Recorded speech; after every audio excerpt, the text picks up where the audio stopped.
ఇస్తున్నారు మీరు, మాకు ఇస్తలేరు, బీసీలకు ఇస్తలేరు, హిందువులకు ఇస్తలేరు.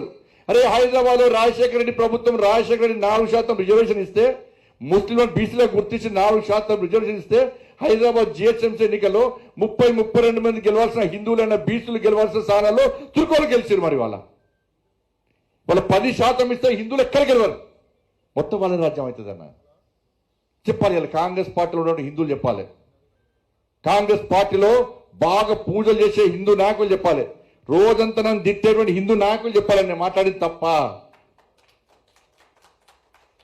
సర్కులర్ ఇస్తారు మీరు, సర్కులర్